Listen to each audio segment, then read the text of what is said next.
उन्होंने एक बात बोली कि बाबा साहेब का मिशन और धर्म दोनों अलग-अलग चीज़ हैं।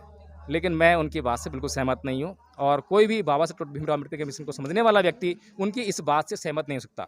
परम पूज्य बाबा साहेब डॉक्टर भीमराव अम्बेडकर का जो मिशन शुरू होता है, वो हिंदू धर्म को छोड़ने पर शुरू होता है। यानी किसी भी अन्य व्यवस्था जिसमें अंधविश्वास, पाखंड या तर्क के लिए जहाँ जगह ना हो, उस व्यवस्था को छोड़ने से शुरू होता है और बौद्ध धर्म को अपनाने से। तो खापटे जी ने कहा था ये अत्याचार होगा जैसे जैसे लोग मूल निवासी बहुजन जागृत होना शुरू हो जाएगा, मूंछ तानना शुरू हो जाएगा, गाड़ियों में चलना शुरू हो जाएगा, इसको कोई रोक नहीं सकता। रोकने के लिए आपको व्यवस्था परिवर्तन का काम करना होगा।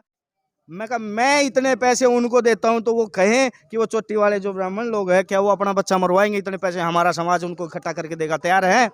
ये न्याय नहीं है।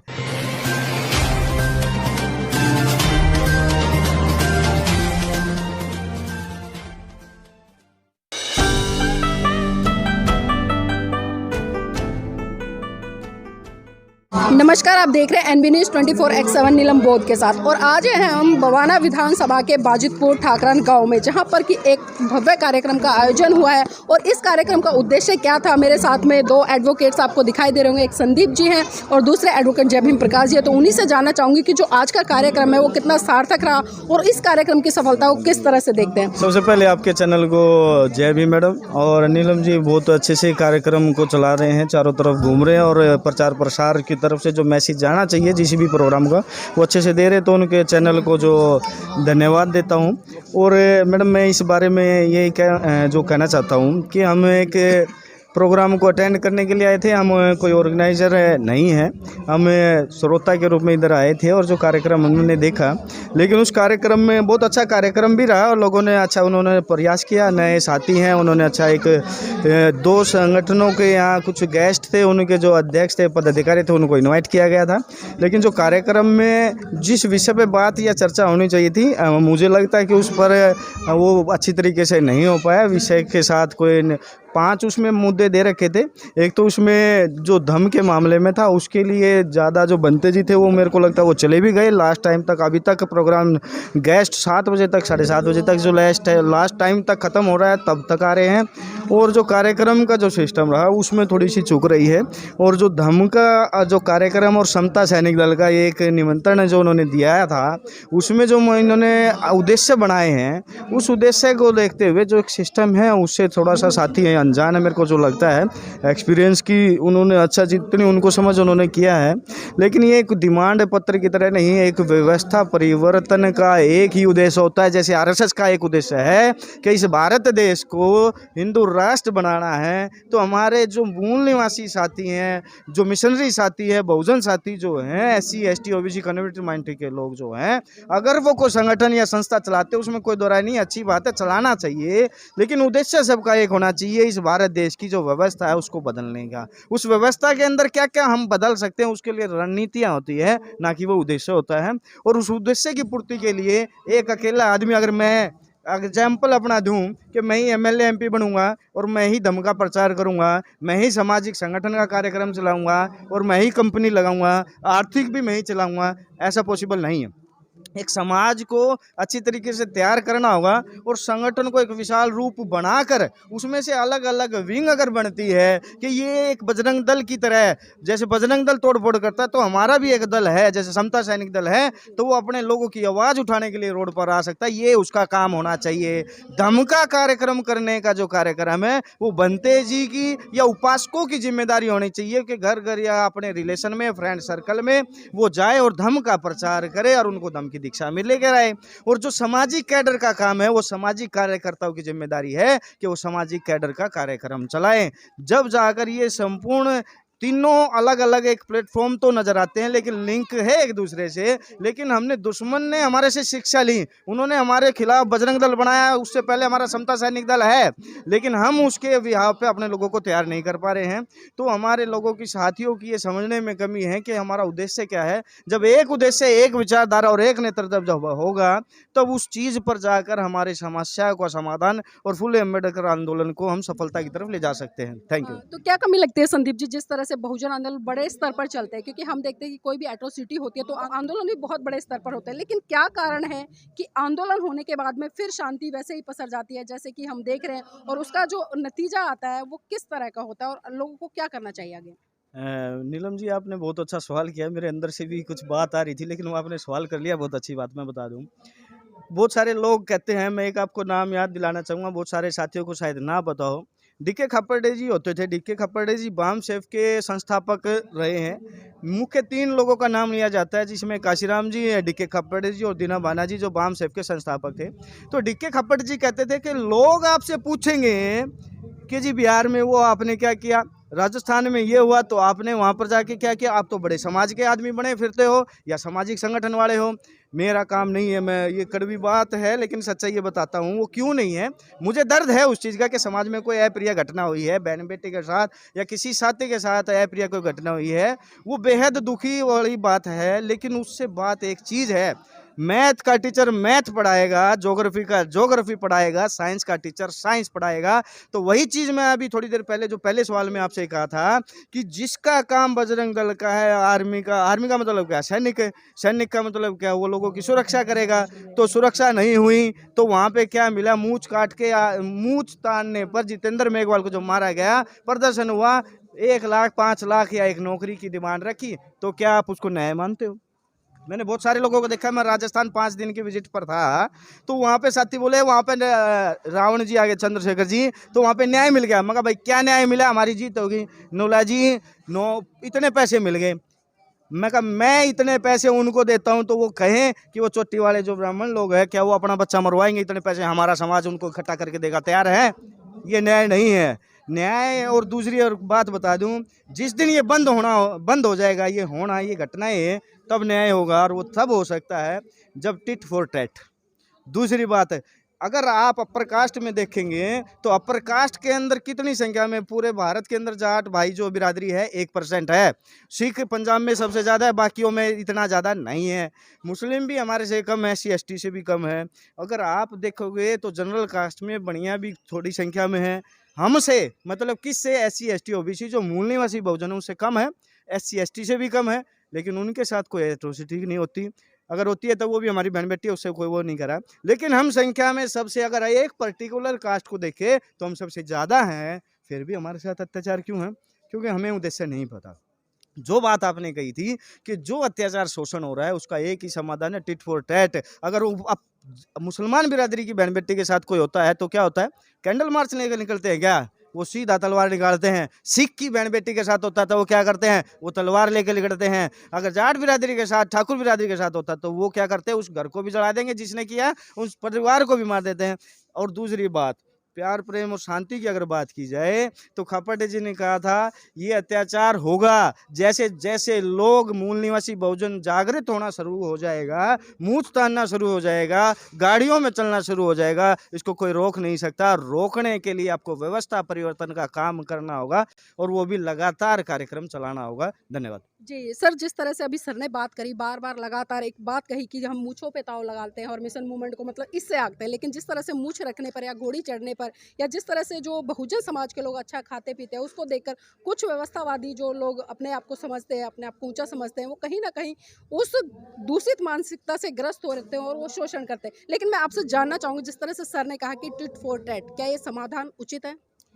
देखिए, जहाँ तक संदीप जी ने एक बात कही, आर्मी का काम है सुरक्षा देना, और जब हम न्यायिक सामाजिक न्याय की बात करते हैं तो सामाजिक न्याय में तो ये हो सकता है कि जब तक हम लोग जो है किसी व्यवस्था को ओवरकम नहीं करेंगे, किसी पावर को ओवरकम नहीं करेंगे। बुद्ध ने अहिंसा की बात की है, लेकिन बुद्ध ने अपने पक्ष में, अपने सेल्फ डिफेंस में हिंसा करने से कोई मना नहीं किया है। सामने वाले व्यक्ति को यदि सुधारा नहीं जा सकता, पागल व्यक्ति है, मूर्ख व्यक्ति है, उसको तर्क समझ में नहीं आता है, वो समझने के लिए तैयार नहीं है और आपके ऊपर अत्याचार करने पर आमादा है, तो आप उसके अत्याचारों को कैसे रोकेंगे? आपको वह भय दिखाना पड़ेगा, उसको उस शक्ति का प्रदर्शन करना ही पड़ेगा जिससे कि वो अपने आप को आपके ऊपर अत्याचार करने से रोक सके। ये बहुत ज़रूरी है। सर एक चीज़ और जानना चाहूँगी, जिस तरह से धम्म के कार्यक्रम होते हैं, खासकर मैं बात करूँगी दीक्षा लेने का कार्य, क्योंकि दीक्षा हम देख रहे हैं कि बाबा साहब के बाद में, या मैं 1956 की बात करूँ तो बाबा साहब के साथ में भी 10 से लेके जो लोग बताते हैं आंकड़ा 5 लाख या 6 लाख 7 लाख इतने लोगों ने धम्म दीक्षा ली थी। लेकिन उसके बाद हुआ क्या कि लगातार बौद्ध धर्म धरती की तरफ चला गया। अगर मैं बात करूं कि आज धरातल पर है, लेकिन दोबारा से लोग बढ़ चढ़कर जितने भी धार्मिक संगठन है वो धम्म दीक्षा तो दे रहे हैं, लेकिन वो धम्म दीक्षा कितनी सार्थक है जब तक व्यक्ति इसको व्यवहार में ना लाए। देखिए नीलम जी, बहुत ही महत्वपूर्ण प्रश्न आपने उठाया है, और इसका महत्व और भी अधिक है जब लोगों के व्यवहार से ये जुड़ जाता है। तो परम पूज्य बाबा साहब डॉक्टर भीमराव अंबेडकर ने जिस धर्म परिवर्तन की बात कही थी, वो केवल मंदिर मस्जिद का परिवर्तन नहीं था, कपड़ों का परिवर्तन नहीं था, दाढ़ी मूछ या बालों का परिवर्तन नहीं था, वह स्वभाव में परिवर्तन होने की बात उन्होंने कही थी कि जब तक आप अपने स्वभाव में परिवर्तन नहीं करेंगे तो आप उसी व्यवस्था का हिस्सा बने रहेंगे। आज भी हम देखते हैं कि आज जो ये प्रोग्राम हो रहा है, इसके जो दर्शक लोग हैं, जो आगे कुर्सियों पर बैठ के सुनने वाले लोग हैं, उन लोगों का अगर मैं देखूं, उनका माइंड मैप करने की कोशिश करूं, तो वे मनोरंजन पसंद करने वाले लोग हैं। आज यहाँ पर जितने भी वक्ता लोग आए, जब वो अच्छा बोलते हैं तो ताली बजाते हैं। अच्छा कैसे बोलते हैं? जो जोर से चिल्ला के बोल दिया तो अच्छा बोल रहा है, जोरों से चिल्लाने को अच्छा समझते हैं, या फिर कुछ ऐसी बात जो उनको मनोरंजन के तौर पे अच्छी लगे, यानी वो मनोरंजन ढूंढते हैं। इन्हीं लोगों को आप जो है हिंदूवादी व्यवस्था में बैठा दीजिए, वह सुंदरकांड पाठ में ले जाकर चौपाइयाँ जब बोल रही हों, तो जब इनको आनंद आए तो वही ताली बजा के वही उसको गाएंगे बजाएंगे और उसमें ये आनंद मनाएंगे। तो ये जो सामने वाली जो पब्लिक है, इसके माइंड को वॉश करके इसके अंदर परम पूज्य बाबा साहब डॉक्टर भीमराव अंबेडकर की जो मिशनरी वाली जो बातें थी, मिशन मूवमेंट की जो बातें थी, वो समझाने की ज़रूरत है। और आज इस कार्यक्रम को मैं जो है इस दृष्टि से तो सफल मानता हूँ कि ये दिल्ली देहात में कार्यक्रम आयोजित किया गया है, और यहाँ पर के जो कम मात्रा में आयोजित किए जाते हैं कार्यक्रम जो है, तो यहाँ के लोगों के लिए बड़ा महत्वपूर्ण कार्यक्रम है। कुछ ना से तो कुछ हुआ, लेकिन जो आयोजक करता है उनके लिए एक संदेश देना आवश्यक है कि उन्हें इस बात को, यहाँ पर जो वक्तागण बुलाते हैं उनको इस बात को निश्चित करना चाहिए कि कोई परम पूज्य बाबा साहब डॉक्टर भीमराव अंबेडकर के मिशन की पूरी बात कर सके या ना कर सके, लेकिन इस बात को निश्चित किया जाना बहुत ज़रूरी है कि कम से कम उनकी विचारधारा के विपरीत कोई बात ना कर सके। क्योंकि वो जो मंच पे जिसको बुला रहे हैं, जिसको अहमियत दे रहे हैं, जिसको फूल मालाएं पहना रहे हैं, उनको वो जो दर्शक सुन रहे हैं उनके सामने एक अहमियत बनाकर पेश कर रहे हैं।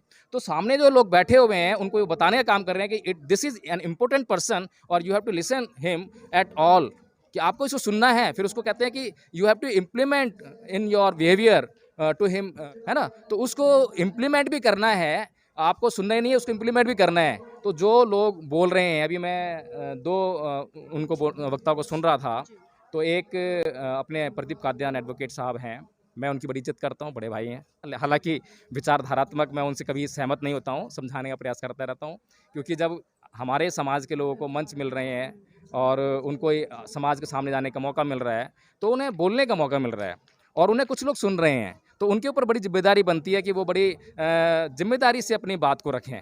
तो उन्होंने एक बात बोली कि बाबा साहेब का मिशन और धर्म दोनों अलग अलग चीज़ हैं, लेकिन मैं उनकी बात से बिल्कुल सहमत नहीं हूँ, और कोई भी बाबा साहब डॉक्टर भीमराव अम्बेडकर के मिशन को समझने वाला व्यक्ति उनकी इस बात से सहमत नहीं हो सकता।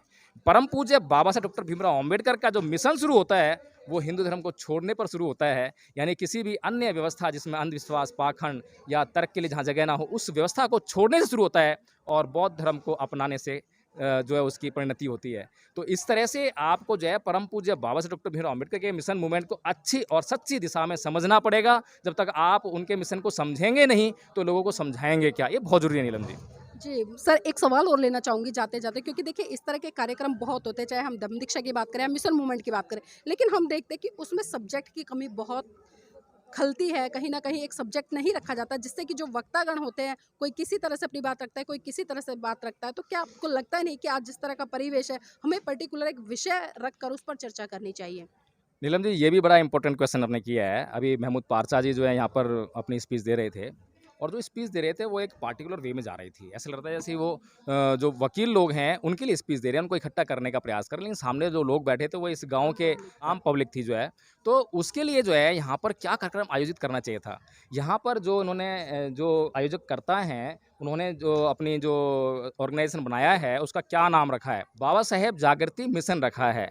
अगर उन्होंने कोई सब्जेक्ट नहीं दिया है तो कम से कम उस जो मिशन रखा है बाबा साहेब जागृति मिशन, उसके आधार पर उन वक्ताओं को आमंत्रित करते, संदीप जैसे लोगों को आमंत्रित करते, एक-एक घंटा वो कैडर देते अगर लोगों को, एक वक्ता को बुलाएँ क्योंकि इतना लंबा लोग सुन भी नहीं पाते हैं। अगर आप ज़्यादा लंबा उनको सुनाओगे तो वो सारा ग्रैब नहीं कर पाएँगे, कुछ ना ग्रैब कर पाएँगे, ना इम्प्लीमेंट हो पाएगा। इसलिए उनको जो है वहाँ से सवाल-जवाब भी आने चाहिए, हाँ जी आपको क्या समझ में आया, क्या सम मतलब एक बाबा साहब डॉक्टर भीमराव अम्बेडकर के मिशन मूवमेंट पर आधारित एक विचारधारात्मक यहाँ पे प्रोग्राम होना चाहिए था। लेकिन ऐसा नहीं, ऐसा लगता है कि जैसे कि लोगों में जो है प्रचार का बहुत शौक हो गया है। जैसे कि मैं बहुत से लोग देखता हूँ, नाम लेने की किसी की मैं प्रयास नहीं करूँगा कि जय भीम का नाम लो और उसका नाम हो जाता है तो उसकी वजह से जो है फिर उसको बहुत रिस्पॉन्ड मिलता है। ख़ास तौर से जो ये बहुजन समाज का एक हिस्सा है, इसमें किसी भी समाज का हिस्सा आ जाए यहाँ पर जो है और वो जय भीम का नाम लेते ही वो प्रसारित हो जाता है, तो वो और ज़ोर-ज़ोर से जय भीम चिल्लाने लगता है। तो वो जो है भी जब इसलिए चिल्ला रहा है क्योंकि उसको मालूम पड़ गया है कि अब मैं जितना ज़ोर से जय भीम चिल्लाऊँगा, उतना ही ये जो समाज है मुझे मंच प्रोवाइड कराएगा, माइक प्रोवाइड कराएगा। इस समाज के अंदर एक प्रॉब्लम है कि इसको जय भीम सुनना बहुत पसंद है और जय भीम का कितना इम्प्लीमेंटेशन होता है, उसको उस बात से कोई लेना-देना नहीं है। तो इस बात का ख़्याल रखना ज़रूरी है। जी, बहुत-बहुत धन्यवाद। तो ये थे हमारे साथ में एडवोकेट संदीप जी और एडवोकेट जय भीम प्रकाश जी, जिन्होंने बड़ी बारीकी से अपनी बात को रखा और जो आज का कार्यक्रम था, उसका विश्लेषण भी आप लोगों के सामने किया है। तो बहुत सही बात कही है क्योंकि कोई भी कार्यक्रम हो, उसमें सब्जेक्ट निर्धारित होना चाहिए और जो भी वक्तागण आए, खासकर वो उसी सब्जेक्ट पे रखें क्योंकि जब हम सब्जेक्ट पे बात करेंगे, तो सबको बातें बड़ी आसानी से समझ में आएँगी। ये नहीं कि एक इसकी बात करा, एक उसकी बात करा और दूसरे लोग उसकी बात करें। तो इससे क्या होता है कि एक कार्यक्रम में विरोधाभास उत्पन्न हो जाता है। तो ये बहुजन समाज के जो बुद्धिजीवी लोग हैं, उनका दायित्व बनता है कि कोई भी कार्यक्रम करे, उसको सही दिशा और सही तरीके से आयोजित करे, तभी किसी भी कार्यक्रम की सार्थकता सिद्ध होगी।